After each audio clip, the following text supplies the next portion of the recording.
Okay, I'm going to go ahead and get started. We're starting a few minutes late tonight because we had a little technical difficulty. Thank you so much for attending the Wings for Widows community Zoom call. We're really glad you chose to join us on this hot, humid evening. This is a good choice. I'm Leanne Lorian, and I am one of the volunteer widows who is on the board of Wings for Widows. I know it sounds too good to be true, but it is true that we are the only organization in the nation that is dedicated to helping widows get on solid footing in their financial life for free. Dozens of women have been helped during the most difficult time of their lives, and we are thrilled to be a part of that process. If you haven't taken advantage of our financial coaching yet, please do so. And if you know of someone who could benefit from this kind of help, please tell us or tell them about us. If you want to get to know us better, please visit wingsforwidows.us, our website, and take a look at the many resources that are listed there. Our strategic partners and our certifications as a charity. Enroll in one of our enrichment classes coming up this fall. And one of them is starting on the 15th of September. And believe it or not, that's only a little over 2 weeks away. Please keep your device muted at all times until it's time for the Q&A, and then use your chat button to ask your questions, and I'll field those questions for our speakers. Our call will last just about an hour, and we'll be hearing, first of all, from our featured speaker, Helen Lockett L. I met Helen when I attended Grief Share at my church. Her wisdom and faith have made her a respected leader, facilitating Grief Share for more than a dozen years. In addition, she is the community engagement planner for the Minnesota Department of Health Center for Health Equity. And you can imagine she's very busy these days. She received her BA from the University of Minnesota and her Master of Divinity from Luther Seminary. Helen is compassionate, creative, energetic, and professional. She has served as a hospital chaplain at Regents Hospital and developed a forward-thinking program called Graceful Journey. It's a program on death and dying that has been used by many churches and organizations. She will present tonight, Claim Hope for Your Life: How to Gain Insight into Dealing with Grief, Loss, and Suffering by Exploring and Reclaiming Hope. Go ahead, Helen, and thank you very much for joining us tonight. Thank you very much, Leanne. It's a pleasure being here, and I am happy to be here this evening, and we finally got our slides going.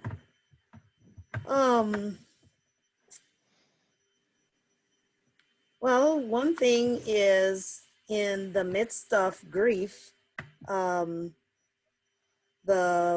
main thing that usually happens is that people become hopeless. And I can tell you, after 15 years or more of doing Grief Share at Berean and working in the hospital, I can tell you that there is hope after grief. So we just want to explore that a little by talking about grief itself.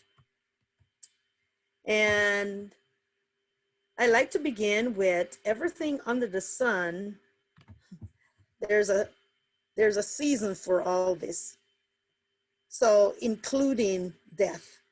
And sometimes we hate to think about that, but it's very cyclic, and there is nothing new, and everything is only for a season. And I start with the scripture that's in Ecclesiastes 3:1. Life is a series of beginnings and endings, and so there are losses in between. But for me, one of the things that I really lean on because of my faith is the scriptures. And we can see it says, but the steadfast love of God is from everlasting to everlasting for those who fear his righteousness and to his children's children. And I really love this one in Jeremiah 31:3. I have loved you with an everlasting love. Therefore, I have continued my faithfulness to you. One of the things that during the time of our pain and our grief, we no longer feel loved. But I want to remind you that God always loves you. And I'll just let you take a minute. I'll enlarge that so you can read that. I really love this quote. It's from someone in hospice palliative care.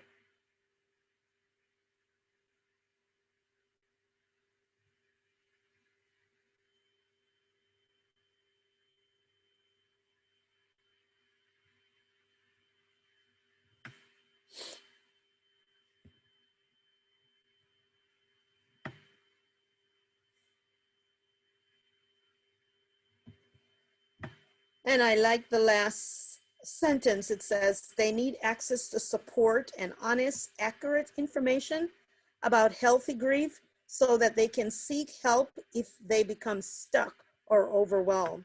And unfortunately, sometimes people do become stuck in grief for various reasons. But we want to look at grief this evening as being a natural part of life. It's one of those things that happen, but in the midst of that, how you can have hope. People of all gender, ages, ethnicities experience losses that results in grief. And grief does not discriminate. That's one thing that we can say for sure that doesn't happen. It does not discriminate. We all experience grief. Not only that, for our faith does not insulate us from pain. A lot of times people believe because they are believers that they should not feel the pain, but it's a natural reaction to loss. But then again, our faith lays the foundation for our hope.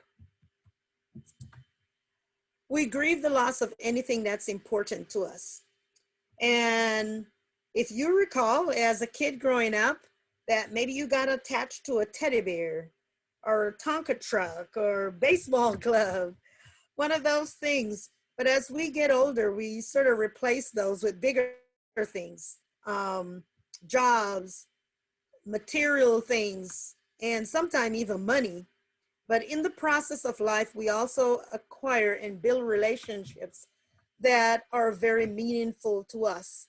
And that is the reason when those relationships break that we become so overwhelmed with that loss, and especially the loss of a loved one.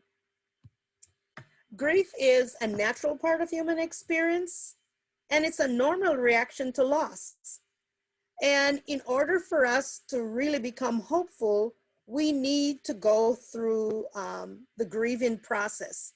We can't bypass it. Sometimes people try to do other things to somehow not feel the pain.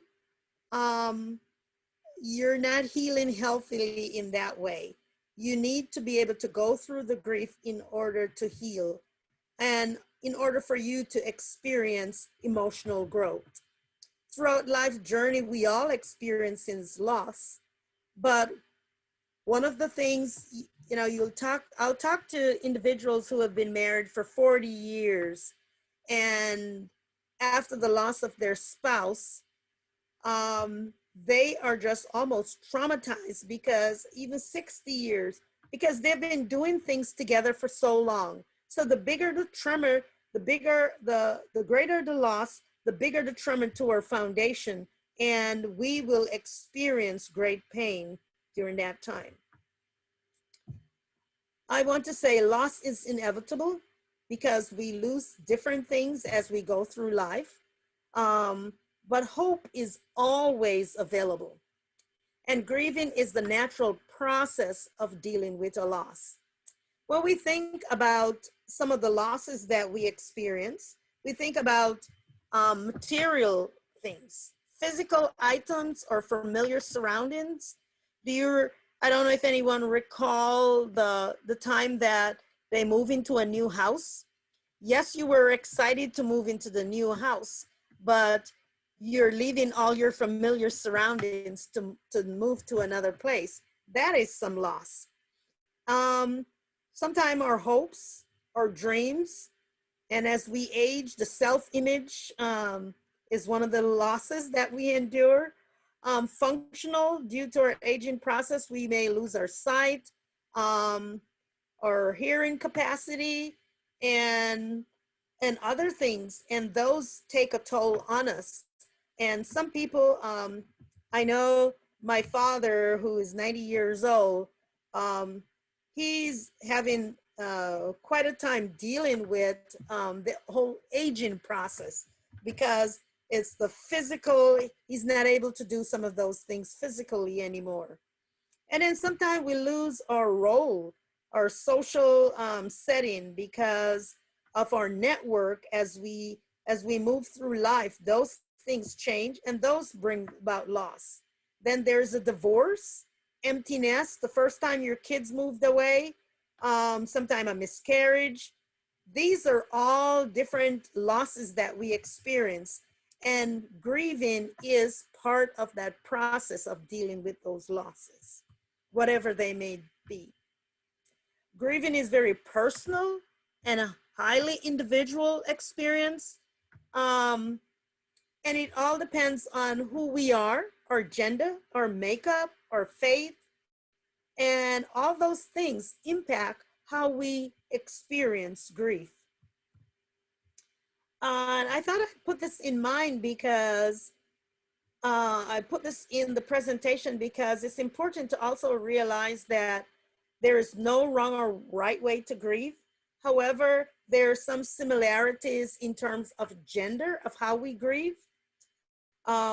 For males, they tend to are limited and sort of tone things down, and just in general, men sometimes don't deal with the feelings as much as women. But the thing to remember is that no two people grieve alike. There are different ways of grieving, and there's no specific time.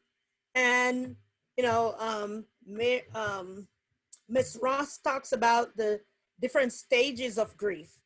And that's a standard, quote unquote, standard way of grieving, but you don't actually go through one, then the other. Sometimes you're experiencing, you're in the same stages all at the same time.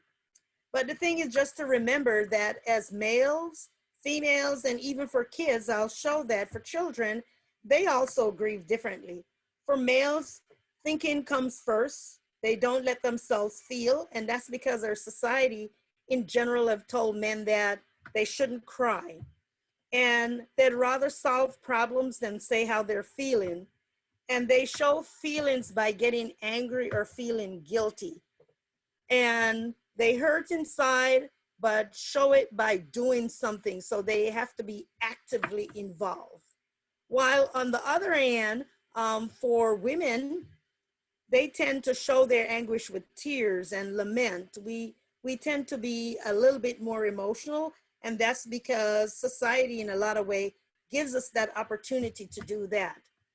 They have been taught to take care of others and to know how they feel. So many times we may put our feelings on the background while we try to take care of the family and take care of other people in our family.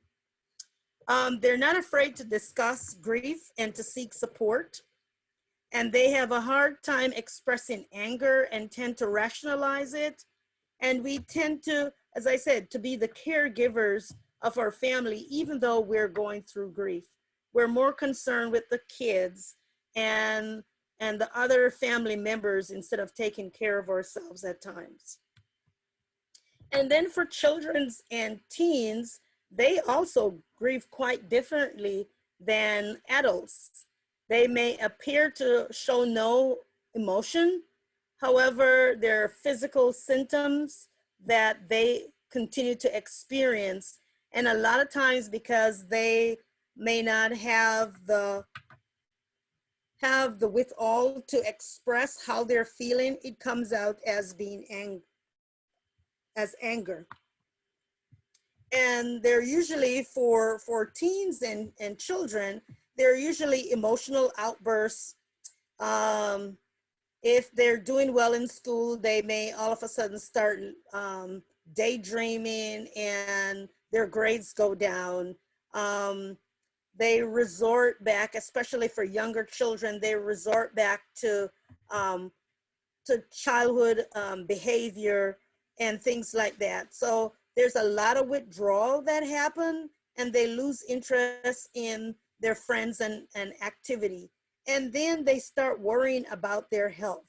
A lot of times, especially if there was an illness involved, kids then will sort of take those roles on and will think that they're experiencing some of those things. So we all grieve differently. But the thing to remember, and most of you have, since you've been participating in this, may know that already, that there is no length of time and everybody grieves differently. It's a personal and individualistic, an individual experience. I thought I would talk about some of the myths and facts about grief. And unfortunately, people who are not used to talking about grief and talking about losses, they tell you that the pain will go away faster if you ignore it. And I just mentioned earlier, it's important for you to actually face that. And we'll talk a little bit more about that as we talk about hope, because putting it under the rug, I usually tell people that when I was training, when I was doing my residency at Hennepin County, my supervisor always told me, if you try to ignore it or try to stuff it, it's going to come out some other way. So don't ignore it, because we need to be able to face up to the grief in order to deal it. Another myth, it's important to be strong in the face of loss.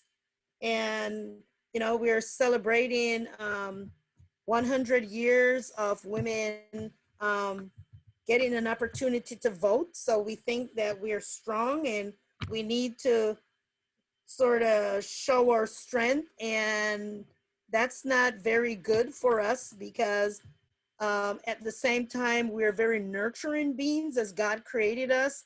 And so it's okay to show those emotions. And so sometimes people think that if they show those emotions, they're considered weak. But that's just a myth. Allow yourself to show your feelings so that you can get the help you need. Some people talk about if you don't cry means you aren't sorry for your loss. That's not true. As I said, it all depends on your personality. If you're not a person that shows a lot of emotion, you may tend to cry, but you may want to do it privately. So don't allow people to judge you by how you're reacting to your loss.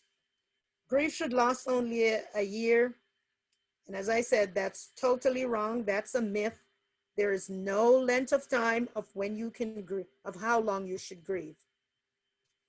Moving on with your life means that you're forgetting the one you lost, and that's definitely not true. Instead of moving on, what we can think of is just moving to, instead of even moving, we can actually say that we are accepting or trying to live in a different way as we deal with our loss. And just because you're doing something else or you're beginning to enjoy life again doesn't mean that you're forgetting your loved one, because you'll never forget it. Those feelings are always with you. Friends can help the mourner, but not bringing up the subject of his or her loss. And that's not true. Sometimes people want to talk about their loved ones. That's also another myth that circulates from time to time. And a good way to express sympathy is to say, I know how you feel. And Leanne knows from our class, we never use those words, because no matter how similar your loss have been, there is no one who knows exactly how you feel. So that's a myth, and people should never try to use that. They may be able to empathize, but they never know exactly how you feel. I just want to ask, as we try to think about how do we reclaim hope, if a few of you could put that in your chat box, if you're able to. What is one thing that you have now that you would like to live? What's one thing I have to live for now? Or what is that one thing that brings a smile to your face? And you can put that in the chat box.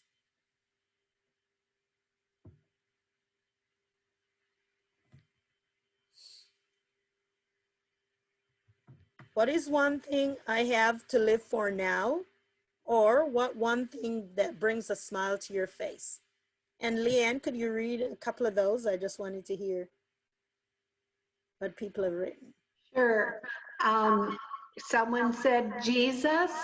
Okay. Someone said family and grandkids. Mhm. That's a common one. Friendships and ministry.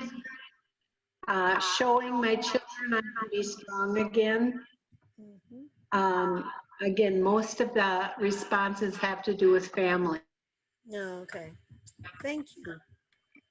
And that is one of the things for a lot of people that brings them comfort, brings a smile to them, their faces. And also that's the one thing that they can now live for. Well, early in your in your grieving, you'll feel like there is nothing I have to live for. And so we then tend to think that we would like to join our loved ones. But I want to, just by what you have written in the chat box tonight, that tells me that you're being hopeful, that you have started on the journey and you're being hopeful. And if you can think of one thing that will bring a smile to your face, that's a new beginning. That's a new beginning, and you can begin to be hopeful.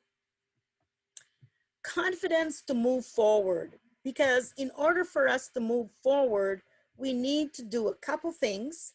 One is acceptance of the loss that we have suffered. Now, that's easier said than done. We think about it as that because grieving is a process, that accepting it will bring new perspectives, but it will take a time, it will take a while for us to actually get to those, to get to the point where we have accepted it. But one thing that it will do, there will always be an element of pain that will always be present. But if you can accept the fact that that person is gone, you will have an opportunity to look into new perspective. Daily process that takes on new configuration. And what I mean by that is stay in the day. Don't try to take on more than you need for that day. Just take on enough for that day and stay in that day and stay present. One of the things that we tend to do when we're grieving is we try to focus on what else we need to do, or what, some of those other things that we would like to accomplish. And sometimes we just don't even have the strength to do it. So just stay in the day and just do what you can for that day. And gradually confront your your fears. In order for you to move forward and really to have hope, you have to confront those fears. And you don't want to try to take them on all at one time. You may be fearful about getting the house sold, or fearful of getting new insurance, or whatever it may be. Just take it one step at a time. Gradually confront those tears, those fears. I keep wanting to say tears. Um, do not focus on your inabilities and inadequacies. Now, that will keep you bound, and that will keep you from moving forward. When we focus on the things that we can't do, that really stagnate any sort of movement, and then we won't be able to get new perspective on life. So focus on the small things that you can do, no matter how small it is. Even if it's just getting out of bed that one day, or getting your hair done one week, just focus on the things that you can do in order for the process to take on new configuration. Pinpoint what you need and ask for help. Now, for a lot of people who consider themselves quote unquote strong, that's very difficult to do because you want to do it all yourself. But believe it or not, it's important for us to be able to ask for help, because seeking help or asking for help put us in a different place and allow people to actually give us the help that's needed. Acknowledge that you're not in control. Oh, I know that one's for sure, because I like to be in control. I like to know what's happening. And so we like to be in control of everything, but realize that this is bigger than you and you're not in control. And as you can see, two quotes that I have at the bottom: hope is embrace the unknown. In order for you to acknowledge that you're not in control, then you have to embrace what's unknown. And once you choose hope, anything is possible. Hope is the essence of our Christian faith, and I thought I'd bring that in. And these are a couple scriptures. I won't read them. I'll give you an opportunity to read them. But the first one is one of my favorite, and I'll read that one and let you read the others. So do not fear, for I am with you. Do not be dismayed, for I am your God. I will strengthen you and help you. I will uphold you with my righteous right hand.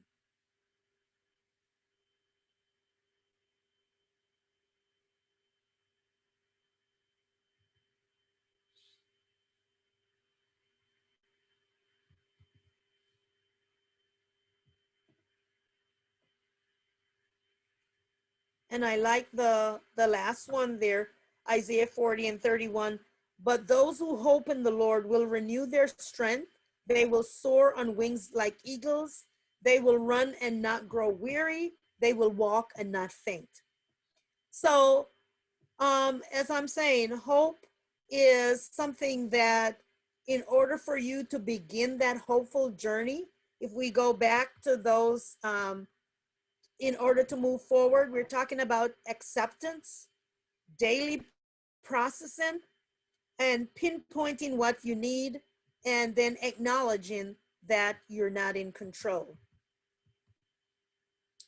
Getting to the other side of grief means reflecting on the loss being experiencing by savoring the memories. We have to take time to remember the good times, and believe it or not, eventually it may bring a smile to your face. As you begin, it may be tearful, but I can tell you, as you reflect and savor the memories that you experience with that loved one, it will then bring smiles to your face. Stay connected with family. I was so glad that many of you put family and friends in the chat box, because those are the things that will continue to give us that strength that we need. So stay connected with family and friends, and be open to new friendships, because you're having a new perspectives, and things are changing. You're now in a new normal. And so be open to other relationships that, and you may lose some of those friendships all going on, because your spouse and you may have had certain people that you dealt with, and now they're not able to deal with the loss. So be open to experiencing new friendships and new relationships. One caution, however, be careful not to form quote unquote romantic relationships so very close to the time you have experienced a loss, because that can somehow stop your whole process of grieving, because that can be a crutch for you. Just a caution. Take care of yourself and seek out professional support from organizations like Wings for Widow. Um, Take time to actually find other things that can help you. And then, most importantly, share the legacy of your loved one with family and friends. What kind of legacy have your loved one left behind? Um, it may be humor. It may have been carpentry. It may have been decoration. Different things. But it's important for you to share that legacy with your family and with your friends. And what that does is keep that individual alive in your thoughts and in your memories.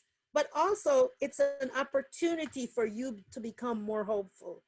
So in the face of grief and loss, you need to be able to move through the grieving stages so that you can become more hopeful. Thank you.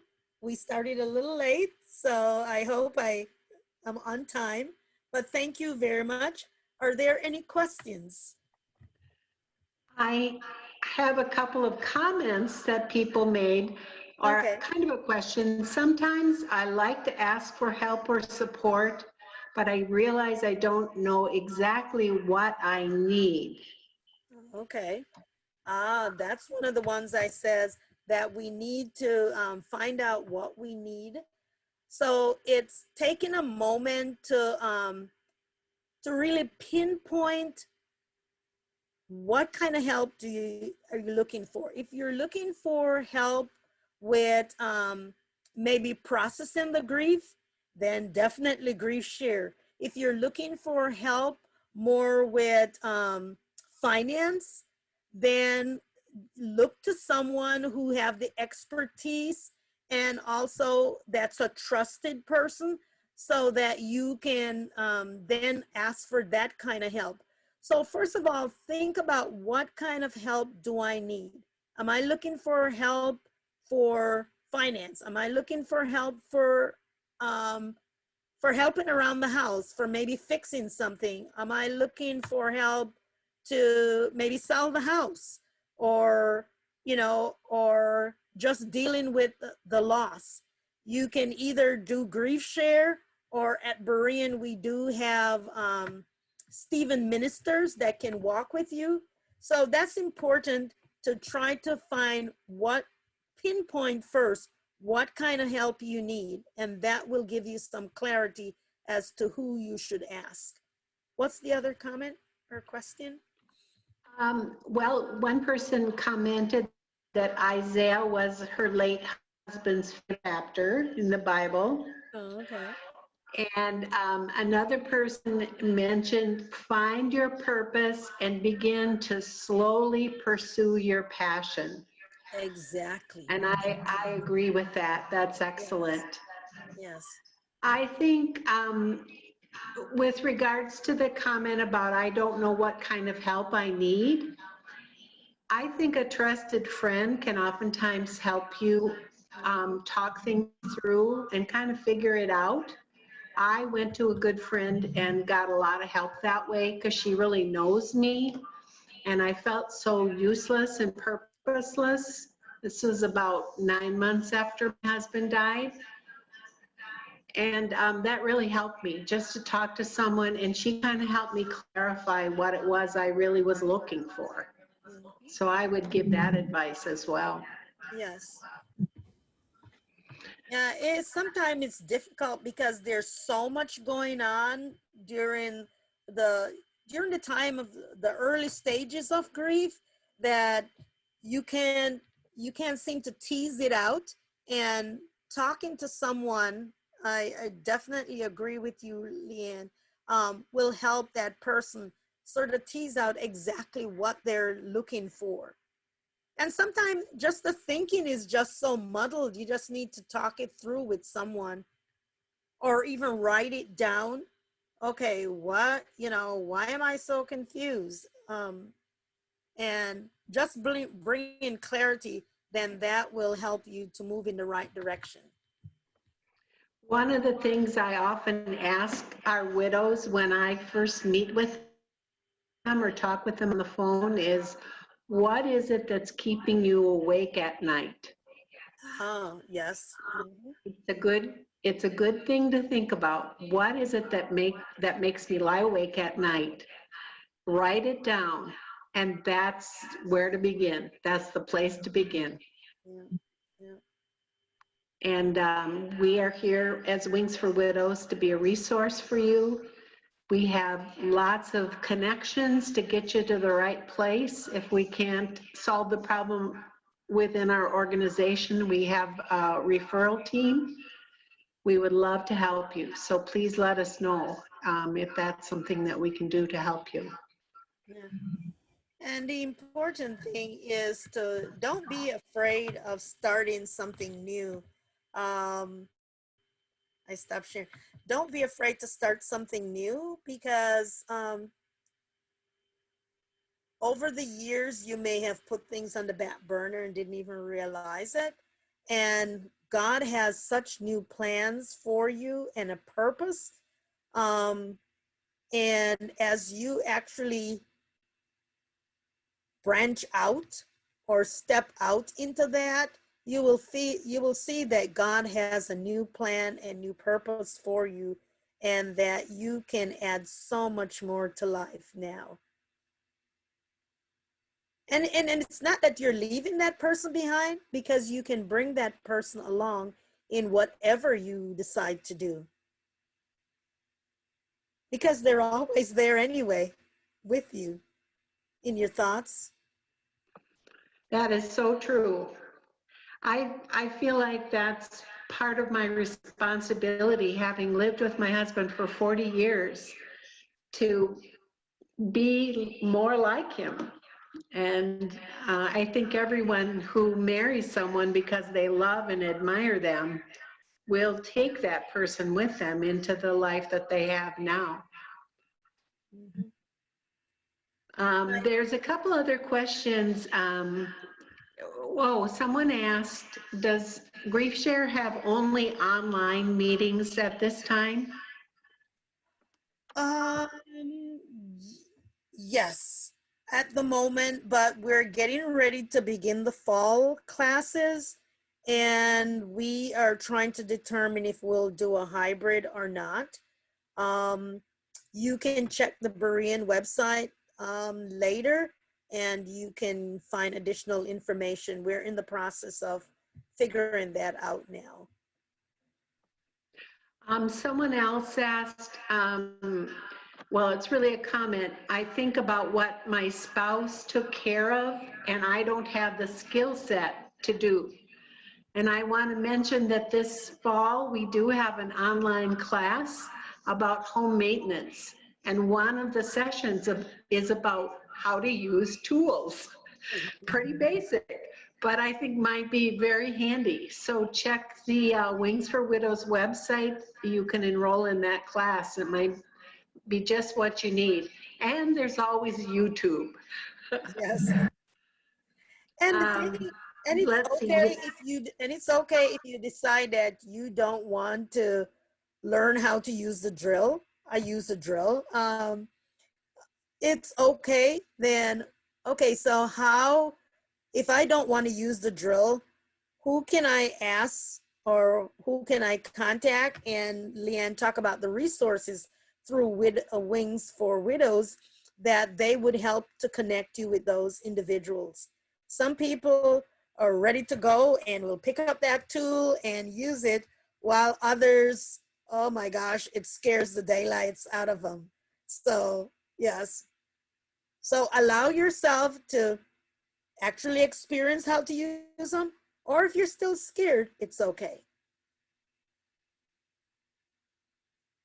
Well, thank you very much, Helen. I think we'll get on so Pam has a fair Yes, chance to do her part of the evening. I really appreciate your insight and wisdom, and we're really glad you could join us. We're going to have to get you back. Yes, thank you, thank you. I I'll tried see. to put as much in as I possibly could, but we could also have a discussion the next time around that people could actually ask more questions. Oh, that's a good idea. We'll give that a try. Yeah, thank All you. right, thank you. Okay, bye-bye. Have a good evening. You too. But I want to introduce Pam McCarthy. She is a Wings for Widows board member and also the owner of American Family Insurance in Farmington, Minnesota. Her agency champions integrity, expertise.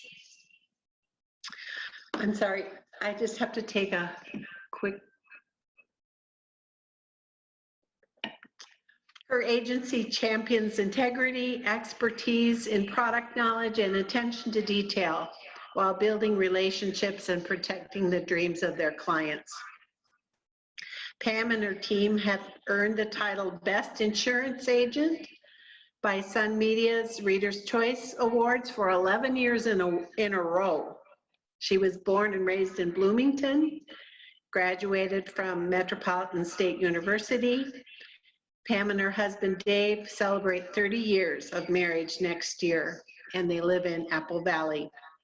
She's going to talk about 5 mistakes to avoid with your property and casualty insurance.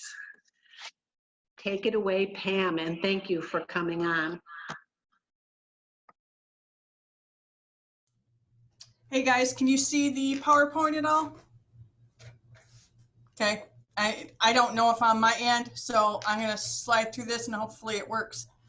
5 mistakes to avoid. I'm gonna try to go and stay in my allotted time. Don't hesitate to hit the chat if you got any questions. First thing we wanna talk about is dwelling coverage. Now, dwelling coverage is either your home or it's your condo or it's your renter's insurance. Just make sure that if you do any improvements or betterments, that you let your agent know, such as myself. Call your agent and say, hey, look, I just did this, or I'm thinking about this. The reason being is because your policy only gives you so much coverage in rebuilding your home. And if you don't have enough coverage to rebuild that home, unfortunately, what's going to happen is you won't be able to rebuild. You'll have to find a new place to live. So it's having the conversations with your agent, say, hey, look, I'm planning on doing this, or I'm going to do this, and ask, how will that affect my insurance? Because depending on what you're doing, it may or may not affect it. Number 2, the second thing you want to talk about is your valuables. Schedule or insure separately. We call it endorsements. Like your jewelry, I did pick the Mona Lisa because you just never know. Somebody may have a Mona Lisa around.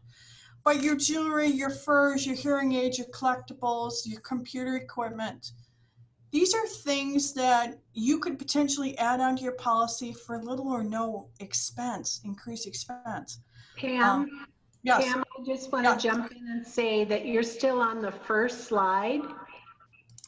So can you advance your slides to number 2? Hang on. It's not. Can you see that? Huh? It's not letting me. I'm on that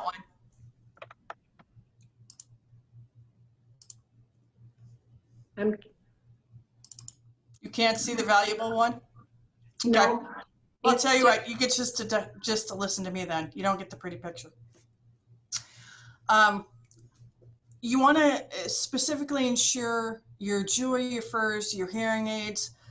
Call your agent. Typically, insurance companies need a receipt or an appraisal of some kind, and making sure that you have enough coverage and you're not overinsured or underinsured on those items. I always say, if you've got a nice piece of jewelry, especially if somebody's passed recently, go and get that appraised, because you don't want to put too much insurance on it, nor do you want to have it overinsured. Does that make sense? Because the fact that the jewelry industry, metals, precious metals, precious diamonds, silver and gold, all have changed over the years. And unfortunately, sometimes what happens is the market goes up and down. So check with your jeweler. They're the best ones to tell you, hey, yeah, that should be insured separately. Oh, no, I don't think that's worth it. Next thing you want to talk about is your homeowner's insurance policy. If you guys moving out of your house, and you don't let your insurance agent know about it. I really wish you could see this picture because it's kind of funny. It's a big party where somebody moved out of their house and they actually now have rented it out. Unfortunately, and this is a true claim story, and I'm always going to tell you claim stories. We had somebody that moved out of their house, and unfortunately what had happened is that the person had a frat party, very big party, and burned the house down. There wasn't any coverage for this particular loss because the house was no longer being insured like it was meant to. It wasn't owner occupied. It was rented by somebody else. The other piece to that is if you do now have a roommate, whether they live in a room or whether they live in your attic, I would recommend that they have renter's insurance. And make sure you are listed as an additional insured. Why? Because you will be notified when that policy cancels or lapses. And what you're doing is CYA, which is covering your assets. So if they have a dog that bites somebody, they set your house on fire, you're going to have coverage under their policy for the damage they do to you, to your building. Okay? And I'm cutting this pretty quick, but there's more to it. But most importantly is making sure you always protect your assets. Another mistake people do is they forget about a personal liability umbrella policy. A personal liability umbrella policy gives you, or at least starts at $1 million in coverage, and it goes over and above your auto and your home. This gives you an additional layer of liability protection. So in the event that you get involved in a bad car accident, or somebody slips and falls at your house or in your apartment, you could be held negligent or liable.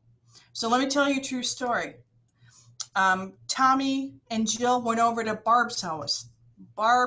She had a nice dinner party. They started drinking cocktails. Well, the couple started playing around. He flipped her, dislocated her shoulder. $25,000 later, because there was an ambulance called.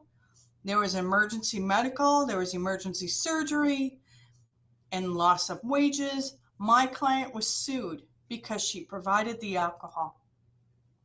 Okay? Again, it's unfortunate, but things happen. Bad things happen to good people all the time. Same with, people are texting and driving. We all know we shouldn't be doing that, but people do.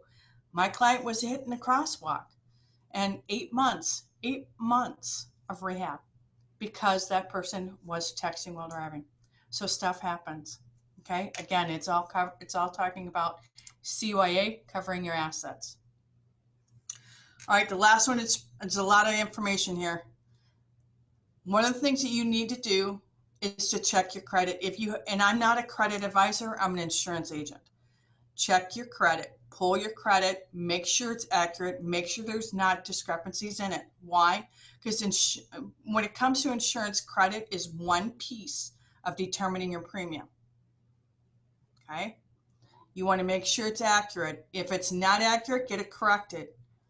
From there, once it gets corrected, contact your agent and see if there's any kind of ability to change or they might call it a rate reconsideration because your credit has improved or changed. Okay? Next thing, talk to your agent. If you don't like your agent, if you don't want to talk to them, you have no relationship with them, then find somebody else that you do have a relationship with.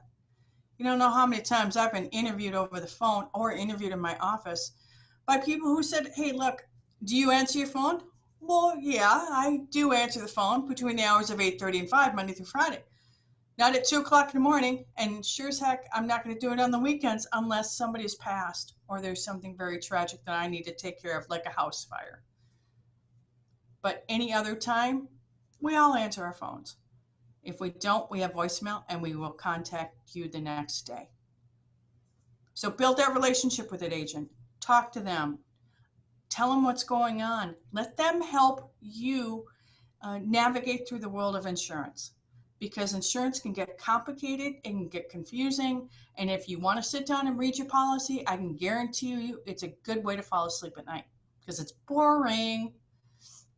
Okay, ask for discounts. Is there any discounts that I'm not getting, I should be getting, or that I need to do something in order to get them? Like the Ring doorbell, taking a defensive driving class, maybe having a higher deductible on my home or auto insurance. You just by asking your agent these things and just having the conversation, they're not here and we're not here to take advantage of you. We're here to help you. And that's what it's all about, is helping you get through whatever we can help you with. I know this is really condensed. I normally would take a whole lot more of time, but does anybody have any questions if something doesn't make sense?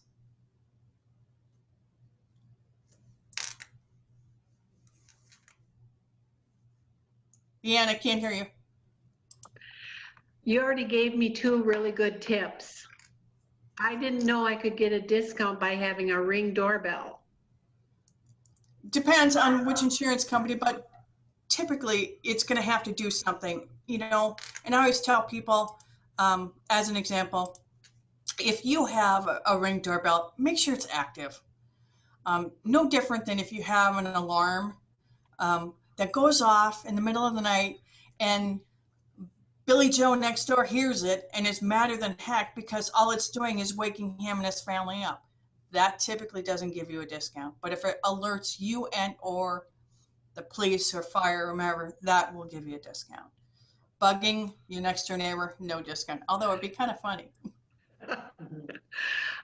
Someone asked, what does it mean to be overinsured? What does it mean to be overinsured? It means that you haven't looked at your policy in a long time. I recommend everybody look at their insurance policy every 2 years at a minimum, unless there is a life change, death of a spouse, marriage, having a child get married, moving. Those are life events that every time that something like that happens, you should be contacting your agent, because you don't want to, as an example, have full coverage on a car, and I know this is not property, have full coverage on a car that might be worth $500. Does not make sense. That's overinsured. Okay. If you've sold off your artwork and you had it as an endorsement on your homeowner's insurance policy, you haven't had it for a year or 2, that's overinsured. You didn't need to pay for that for the year or 2. Okay. So especially now when you guys are going through a transition, take the time, sit down with your agent and do a Zoom and say, okay, I don't understand this, help me understand. And they will walk you through it.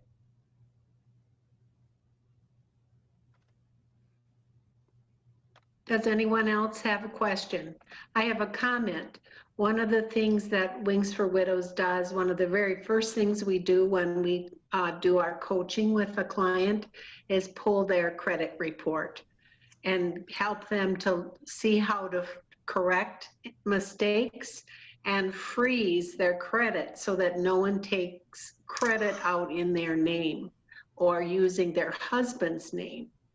So if you haven't done that, that's one of the services that we offer. If you feel technologically challenged to do that, we would be happy to walk you through that process. It's a very important thing to do early on. I had my husband's, we hadn't even lost the cards, but somehow they got the numbers and created a card and went across the whole South Metro to all the Walmart stores buying stuff before Christmas. Who knew? I mean, it's just crazy things like that can happen. And I do think widows are targeted. Yeah, my client was actually passed, and somebody got a hold of their credit card and was buying ammunition in Florida. Okay, at Walmart. Okay, seriously, Walmart. You didn't realize there was something wrong with this?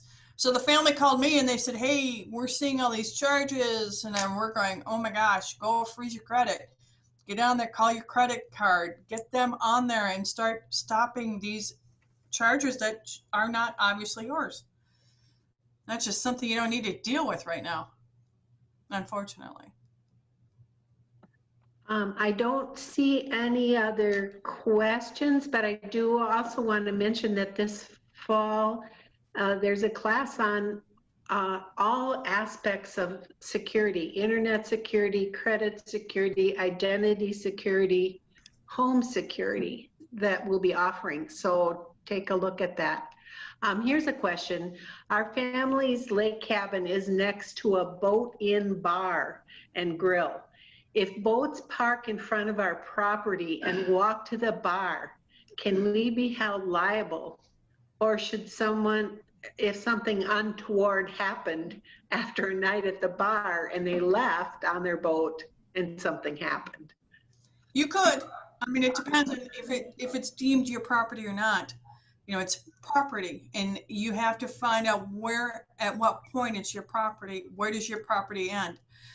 There could be something like a deeded access between you and them. So I would check with the city and find out for sure what is your responsibility. Yeah, you, whoever that is, I would definitely find out.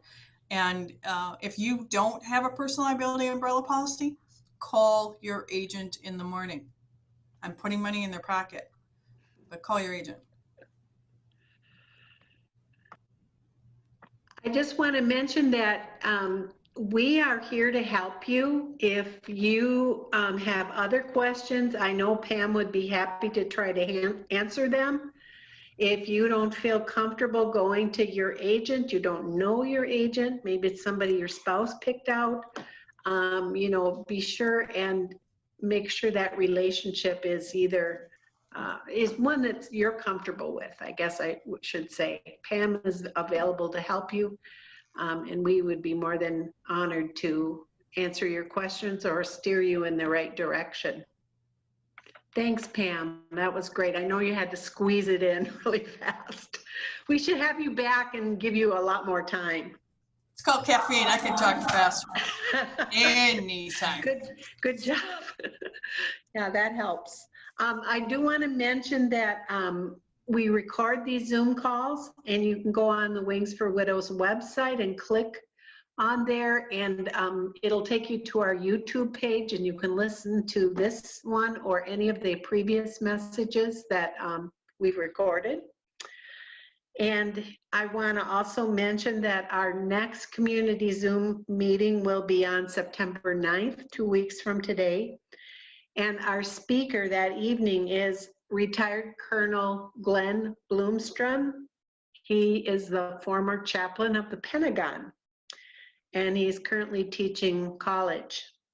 Glenn will be speaking about the special kinds of grief experienced after suicide and traumatic death. If you know someone who would benefit from this, be sure and invite them to join the call. It's a kind of particular need that I didn't feel we had addressed up till now, and I think Glenn will bring a wealth of expertise to this topic. Please register and attend. You should get an invitation in the next few days. Also, check our website for those fall classes. We'd love to have you join us.